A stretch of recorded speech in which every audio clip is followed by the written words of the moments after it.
believe he... I don't believe Anthony Joshua's progressed as a fighter for his last few fights. I think the warning signs were there in the Alexander Povetkin fight. Big time. If you look back at... Rounds 1 to 3, that fight were very, very interesting. But if you look back at the Carlos Takam fight as well, I mean, again, but what you have to... With that, you had a late replacement. Yes, you've got... This is something that we briefly mentioned off camera as well. He's Anthony Joshua. With that comes a lot of stress and a lot of pressure. Depending on who you listen to, the Povetkin fight, he was very ill beforehand. If he is having these things crop up before these big fights, that's not coincidence. You know, potentially the pressure is getting to him. The fact that he is pulled from pillar to post. It was crazy looking around New York and seeing him everywhere. And he was everywhere. And it's a testament to the job they've done from a commercial point of view. He was everywhere, and you can't tell me that. I mean, a man who started boxing, what year are we in now? 2019. So he'd been started boxing like 8-9 years ago. Yeah.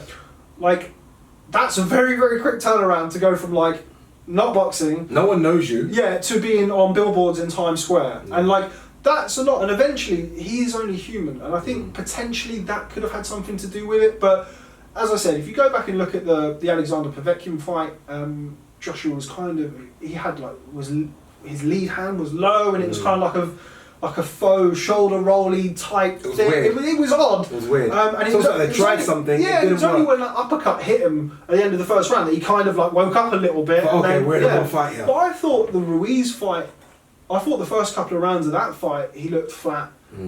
I expected him to adopt the same tactics as he had against Joseph Parker. Now you said what you want about the referee in that fight, but Joshua was Klitschko-esque at range. He was boxing behind the jab, yes, tying him up, and yes, the referee was breaking him. But that's what he needs to do. But and that is how I was in the gym with Joseph Parker a couple of weeks after the Joshua fight because we was in Vegas for Fury.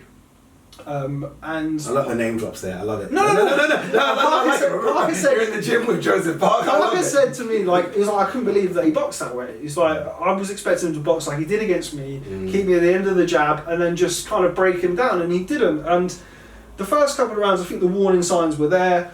I actually remember I was typing out a tweet to say like Joshua looks a bit stiff, nervous, he can't seem to find his rhythm. Is that you that does all that in the fights, by the way? For Boxing Social, not always. Okay. That would have been from my personal. I tend to, if it's a little bit more opinionated, I go for my personal because you know, if it's your own personal opinion, you know, people who work with me may not. They may not see it that way.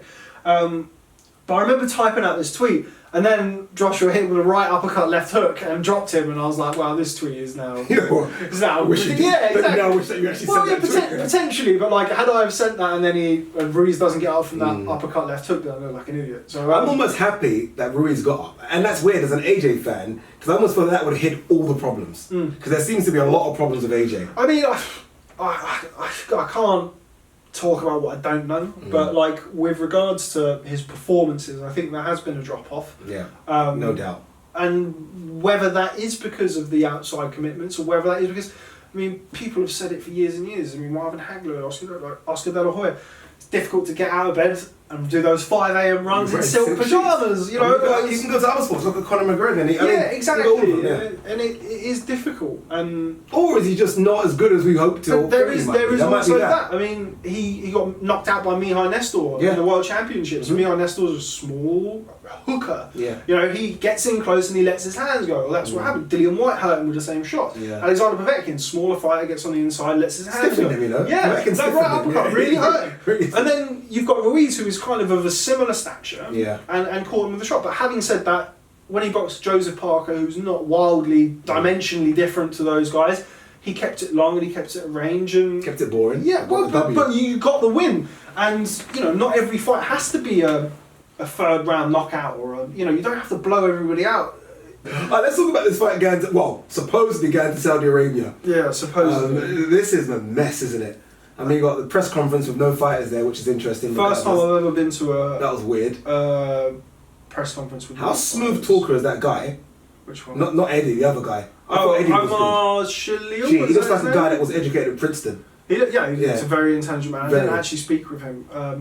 I was at the press conference on Monday. I just wasn't interviewing. Andy was there. Andy interviewed Eddie and Frank Smith. Well, what do you make of it actually being in Saudi Arabia? Well, I mean, you probably watched me. I was vocal on it, saying I wish it was somewhere else. Not of all the options that were there, Mexico would have been epic. I mean, you would have loved it. I mean, come on. Amazing. I mean, Nigeria, just for the nostalgia, obviously me being Nigerian, AJ being Nigerian. Then Saudi Arabia just came from nowhere, and I was like, well, I think. Did you go there for the George Grove? No, I didn't. What about the Amir Khan? Did you fly for that? No, I didn't. No. You didn't want to go and watch Amir Khan Billy Dip? Why not? No, I didn't. I'd have definitely gone for Goyat though. yeah. No, but like I understand on one hand, bringing boxing to new territories. This is not a new thing. Sports washing is not a new thing. No, I agreed. Qatar World Cup. Muhammad Ali fighting George Foreman in Zaire at the time. President Mobutu was one of the most ruthless dictators going. The most ruthless. Yeah. Before I had this conversation with somebody before the press conference. Mobutu, before that fight, and this I think it was in When We Were Kings. It was certainly in one of the documentaries around the fight. Mobutu went to the prison in Kinshasa, rounded up the 100 worst thieves and criminals, and had them murdered and executed. And it was a example to people to not fuck around when the eyes of the world are on Zaire because of this, that, and the other. We want it to show the country in a positive light. So it's happened for years and years and years. So it's not the first, it's not going to be the last. The issue that I have with it potentially going to Saudi Arabia is this is not Amir Khan versus Billy Dib. This is not, with all the greatest of respect to George Groves and Callum Smith, it's not the World Boxing Super Series final. It's the heavyweight championship of the world. This is the biggest fight of the year.